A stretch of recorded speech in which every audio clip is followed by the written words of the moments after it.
I have a book in my bag, and on that book, I draw all sorts of layouts all the time. That's how I design websites. I start with a piece of paper, and I just draw some stuff, and I go, haha, this would be super cool.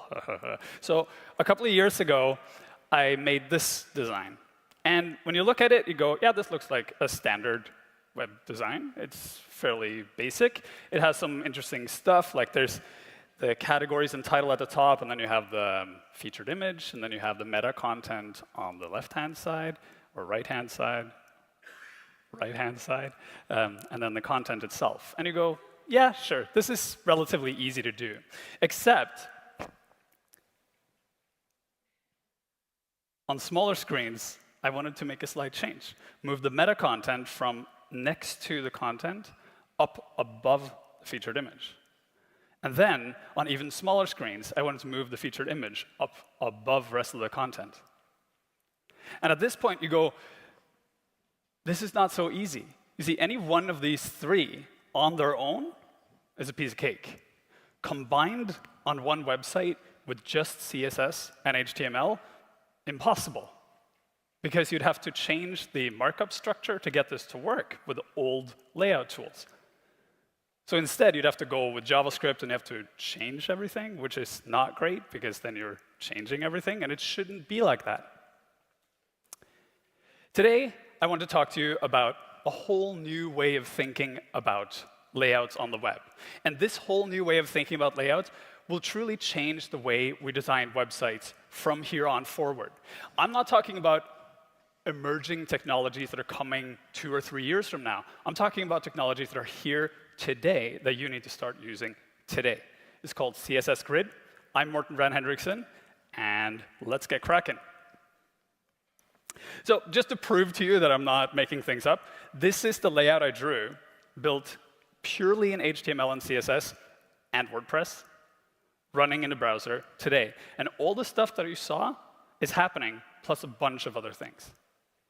This website you're seeing here is my website.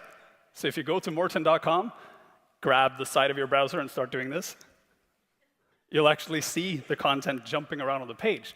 And your brain will say, there's some JavaScript happening here, or this might be Bootstrap. It's not.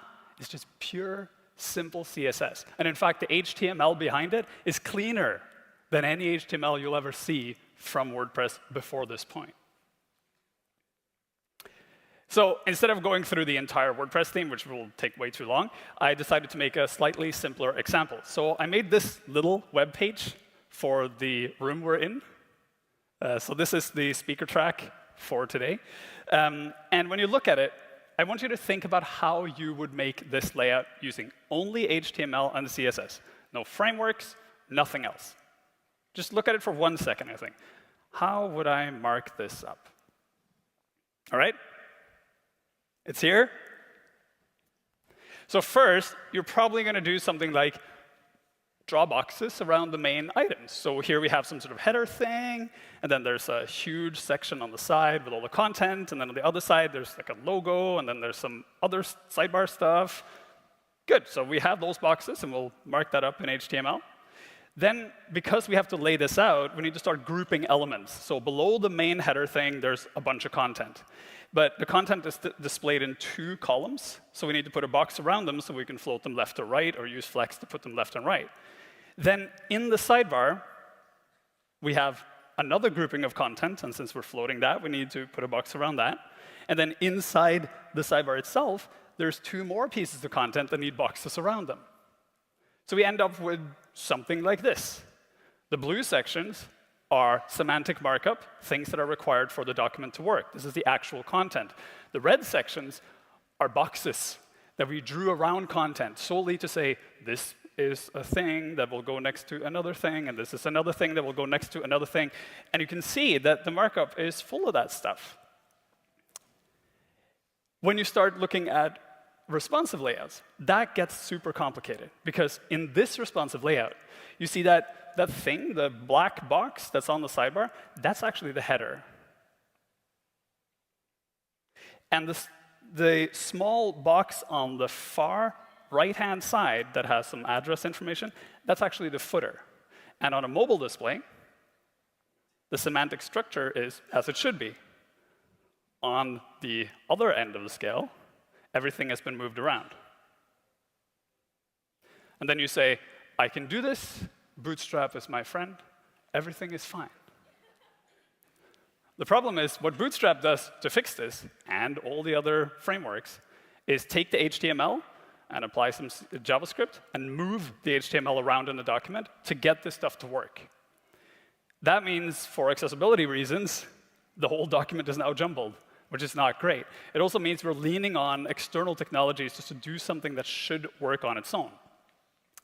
The problem is web layouts, the way we've been doing it since the beginning of web time, have always been broken. And all we've been doing this entire time is refine how we break the layouts. So we started with tables, then we had frames, then we had layers, then we had floats and clears, then we had Flexbox, and all this stuff is trying to solve this fundamental problem, which is a web document, so HTML, is a document that starts at the top and ends at the bottom. And anytime you want to put something next to something else, you have to somehow break the document just to do that, which goes against everything we want to do in design. Consider this super simple example. You have a box, and then two boxes inside, two-column layout. Simple, right? Should be. Well, if you look at just the markup, this is what you get. Just two boxes below each other with a box around them. Then you have to put them next to one another, so you use float. So you float one item to the left and the other one item to the right, and then the box that surrounds it collapses, because, of course, you're floating content, so you're pulling them out of the structure of the document, and then you want content to float around it. To fix that, you then have to introduce a clear fix. So that's just empty content that you stuff in the bottom corner solely for the purpose of making that box wrap around the content again. And then you say, well, we have better tools now. We have Flexbox. And it's true. Flexbox does solve this problem. But if I make it just one element more complicated, Flexbox doesn't help us anymore.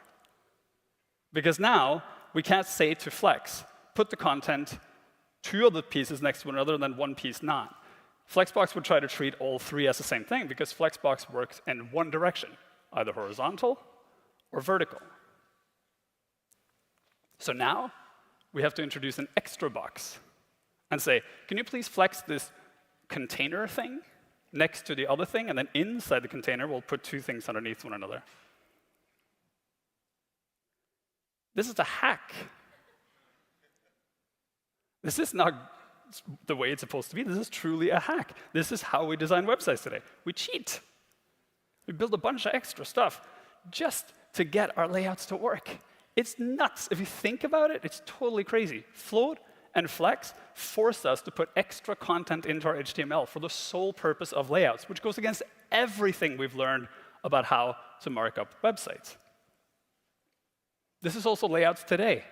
This is how we have to do things. Well, it is today that you are going to change all this. Just before I get into it, consider what the web looks like right now. This is Bootstrap, the official documentation, telling you how to make a layout that has two columns. Look at the HTML. Look how many nested divs are necessary to get this to work. This is WordPress theme builder plus some sort of page layouts plugin. I can tell you by looking at this HTML, all of this stuff generates a box with some content in it. But it's necessary because we have to do all this floating and clearing and nesting and nesting and nesting and nesting. Underscores does the same in the slightly less extreme version. When you look at the overall markup of underscores, there's a bunch of elements within underscores that are there solely for the purpose of layout. So the blue boxes here are the header, the main, the aside, and the footer. The red boxes are there for layout purposes. So what if we could take all that extra cruft away, have just the semantic markup and nothing else, and then solve the layout problems in CSS in a clean and simple way? Instead of this layout, we'd have this, which is easier to read, makes way more sense.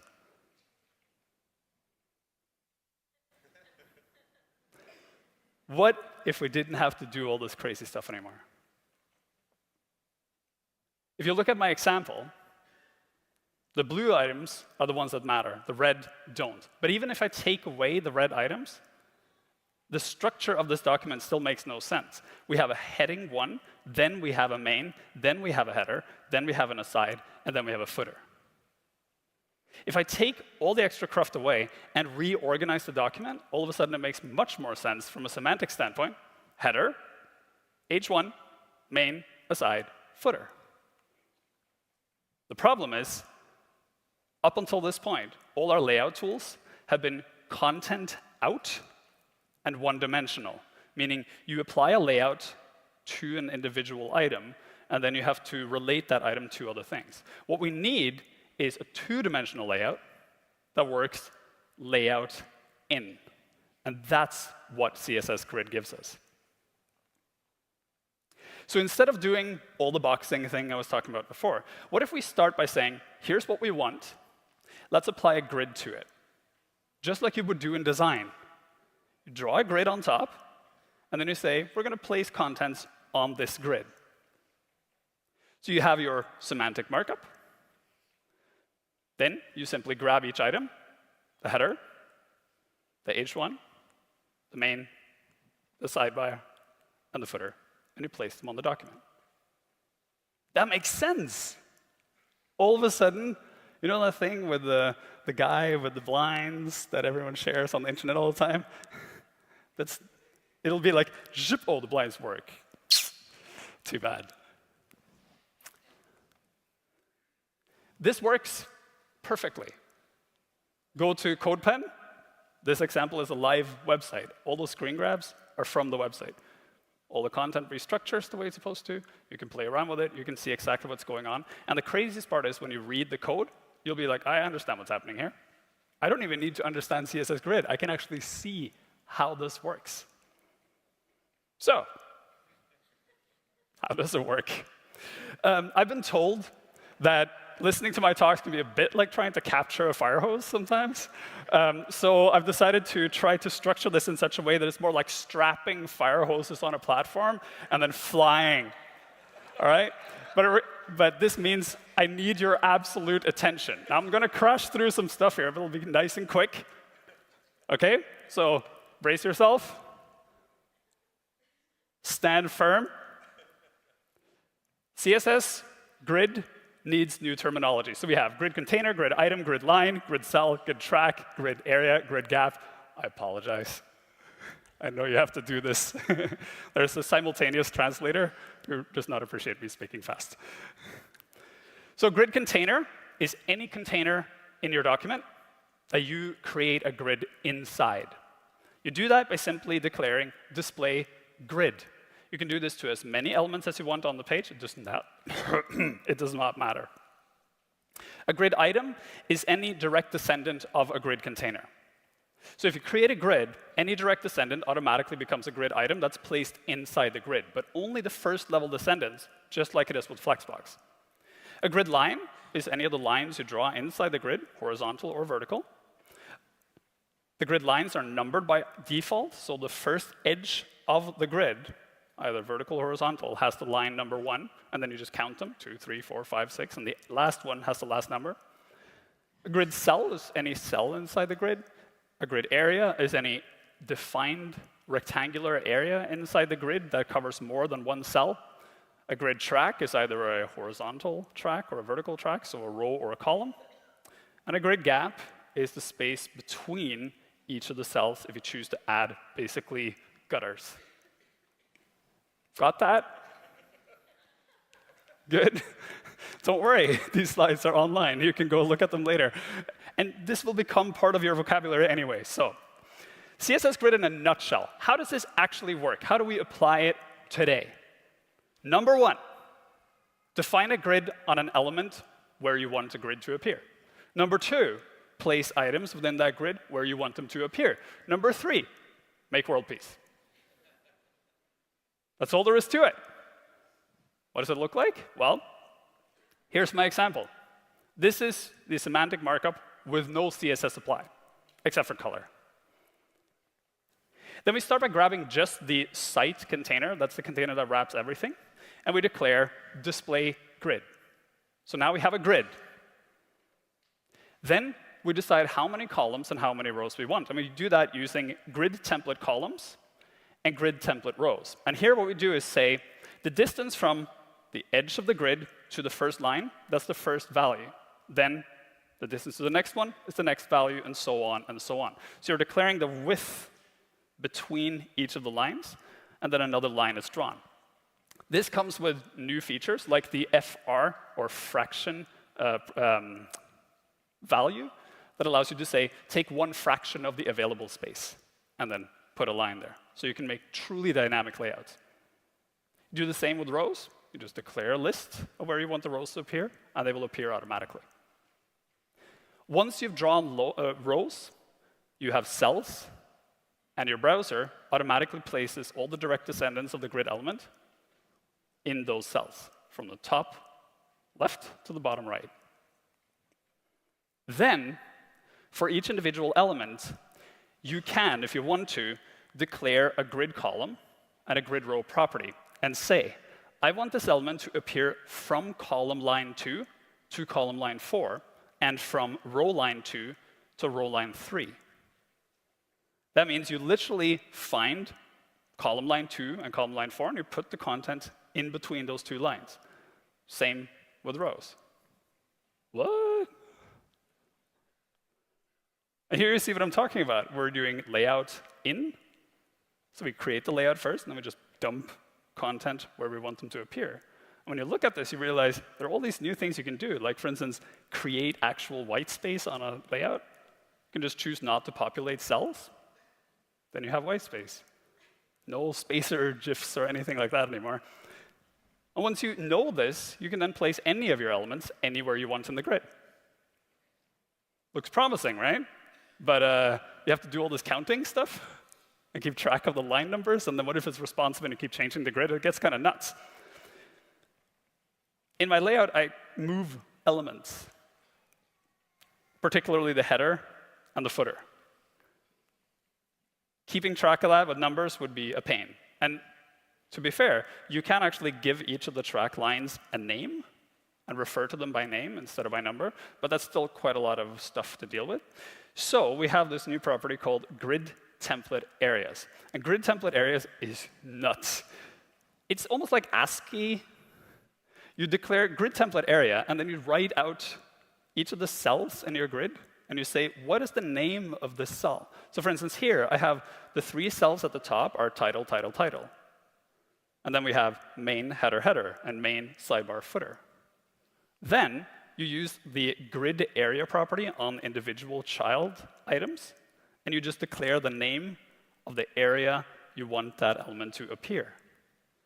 So if you say grid area header, well, that's wrong. Oh, no, it's right. If you say grid area header, the element goes to the header area. If you say grid area title, it goes to the title area. And this allows us to do crazy responsive web design. Because that means instead of doing a bunch of crazy stuff, all you have to do is change the grid template areas, and then the items that you've already said, this is going in the title area, this is going in the header area, will just move around in the grid. So your responsive code and your media queries become very, very simple. And anyone who reads this code can see, OK, so we have a grid that has 2 columns, and then we put the title, and main, and header, and main, and sidebar. And then when the screen gets wider, we have 3 columns. And here we have title, title, title, main, header, header. The CSS actually visibly declares what's going on. No more, everything just works.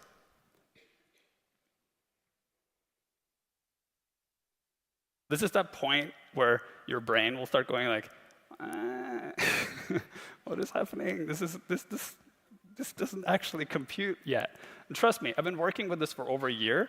Every time I sit down and do a new grid layout, my brain keeps telling me to do things the old way, and I have to keep throwing my brain out and then replacing it with a new one. Which means my kid who's walking around in the background there and making noises, when he grows up, he won't think the way I do, and he'll be like, this is super simple. And then I'll tell him about floats and clears, and he'll be like, why would you do it like that? That's so crazy. There's also this weird little thing called nested grids. Now, in the original grid specification from a couple of years ago, you had the ability to create a grid and then have an element within the grid inherit the grid so you would get consistency. That never happened in browsers. So instead, what we do is we declare multiple grids inside one another. And it turns out that's actually a huge benefit, because then you can say, I have an overall layout grid where I lay out my header, my footer, my sidebar, and so on. Then you can have a subgrid just for the main content layout, and you can even have a grid inside that grid for something else. And you have detailed control of every single component within your layout. And as you know, the new trend in web design is to work on component level. Well, nested grids allow you to literally work on component level. And this means, for example, if you're making a WordPress theme, you can make individual content grids for individual types of content. So if you apply a certain class to any element, then you can change the grid completely using pure CSS. No more fancy templates and crazy PHP, just use CSS. But older browsers. This is the absolute biggest argument against CSS Grid. First of all modern browsers support CSS Grid now. Every single one of them.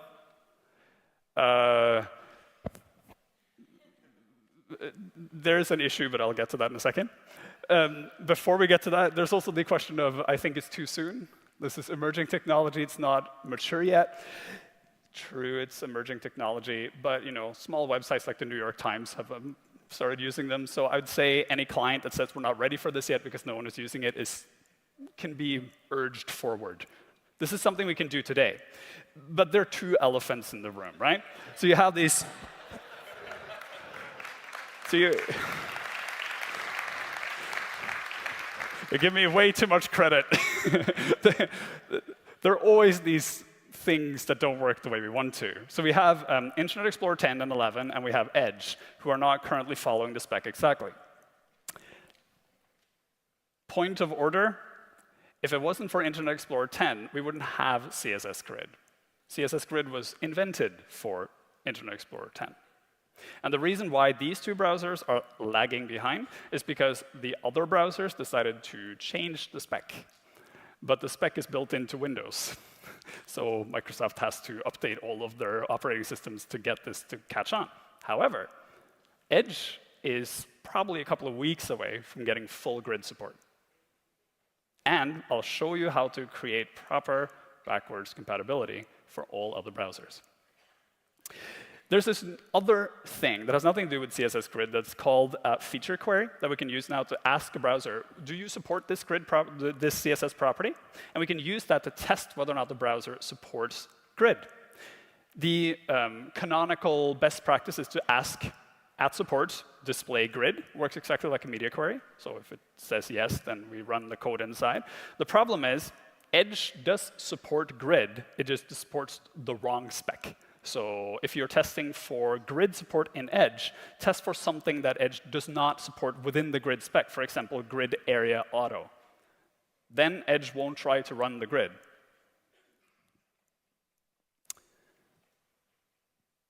My recommendation here is actually to serve up the mobile experience on all browsers that don't support grid.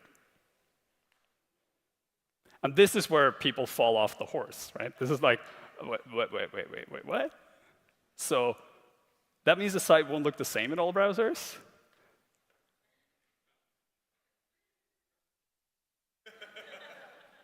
That's exactly right. The thing is, we've been doing responsive web design for 10 years now? No, we have not. We've been doing responsive web design since 2010.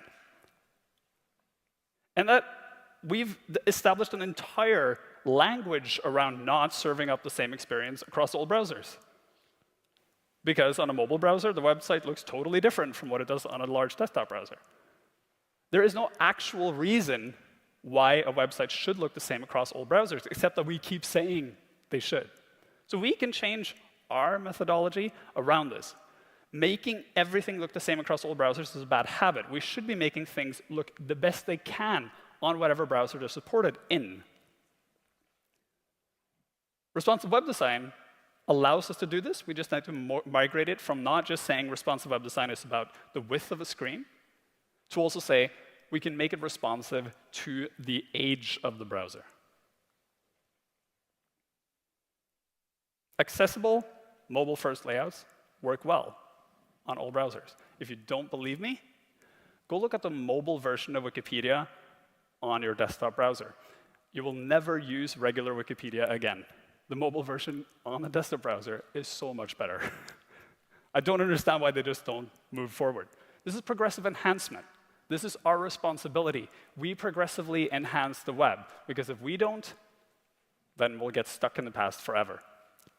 So, practical approach to CSS Grid right now, so you can use it when you walk out of this room. First, build accessible mobile-first layouts without grid. That is your baseline. So make it work on your mobile phone. Make it sure that it still works when it's on a wide screen.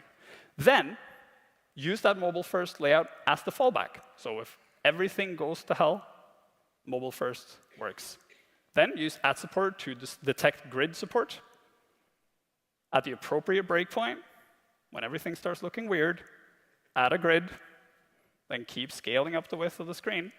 Add another grid, and another grid, and another grid, because people have screens that are this wide right now. So you need to account for that. If you don't believe me, go to my brother's house. He has a ridiculously huge screen. So, remember the layout I drew? That was impossible. If you apply grid to it, it's not only impossible, it's something that makes sense and just works. And it's the layout that's in the new theme on my website, and you can go check it out on GitHub and put it on your own site as well. Your path to CSS Grid starts here, today, right now. Number one, use Firefox when you develop, because Firefox has a grid inspector. So anytime you find an element that has grid on it, there's a little hashtag type thing that's supposed to look like a grid. And if you click on that in the inspector, the grid lines appear in your browser, and you can actually see the grid while you're working with it. I'm sure the other browsers will catch up, but right now, Firefox has it. Second, Rachel Andrew has a website called Grid by Example. This is basically doctrine. Rachel Andrew is, by and large, the reason why we have CSS Grid in browsers today. She's been pushing it for years and years and years, and she's documented absolutely everything. So if you want to know how it works, go to Grid by Example. Mozilla Developer Network has tons of documentation, most of it written by either Rachel Andrew or Jen Simmons. It is a great resource. It's documented every single property and everything that's going on. CSS Tricks has a complete guide to CSS Grid, which is just like the complete guide to Flexbox, which is also the same content over again. Kuhn, my new theme, which is running on my website, is on GitHub, and you can go check it out, pick it apart, send pull requests, complain about the lack of internationalization. What you'll notice is CSS Grid respects text direction, so there is no RTL style sheet, because with CSS Grid, you don't need it anymore. I wrote an article about this that came out in Smashing Magazine yesterday, called Building Production-Ready CSS Grid Layouts Today. That covers what I talked about here, plus how I designed the theme, plus a bunch of other stuff. Go read it. Go where you want to go. Go where you want the web to go, and the rest will follow. We in this room control a large percentage of the web. And if we all adopt CSS Grid now and do it properly, the web will follow. Don't believe me? This is the LinkedIn office in Carpinteria that I go to occasionally. They built a new building, and then they put this huge patch of grass directly in front of the entrance. So if you look at the image here, there's a building here. So everyone walks like this. And I saw the patch of grass, and this was taken on the first day, and I'm like, this is insane. Whoever designed this was not thinking about the end user. So I just started walking across the grass, and I was walking across the grass for a couple hours to make a path. And then a couple of months later, someone sent me this picture. And then a week ago, someone sent me this picture. If you pave cow paths, meaning walk where you want everything to head, eventually someone will put paving stones down. So designers in the room, CSS Grid means you can finally use proper grid systems in your designs. And it also means design in the browser is now really easy. Theme developers, start using CSS Grid today in all your work, even if it means providing full fallbacks for everything you do. I have links for that if you want to talk to me later. Framework people, CSS Grid cures your divitis. So you should take a strong inoculation right now. Page builders, this is make or break time. CSS Grid plus Gutenberg and WordPress means that most of what page builders does will be handled inside WordPress itself. So if you're building a page builder, you need to get on top of the spec and figure out how it fits into your business model. Set best practices. Be responsible, because CSS Grid allows you to mess around with the structure order of your content and can make sites really inaccessible. So don't do that, but use it for good. Build the web you want to see, and repeat after me. Make it accessible. Make it fancy. And make sure the fancy doesn't break accessibility. Oh, come on. Stand up. Every one of you stand up. Come on. Every one of you stand up. This is your mantra, all right? Number one, what? Number two. Number three. Thank you very much.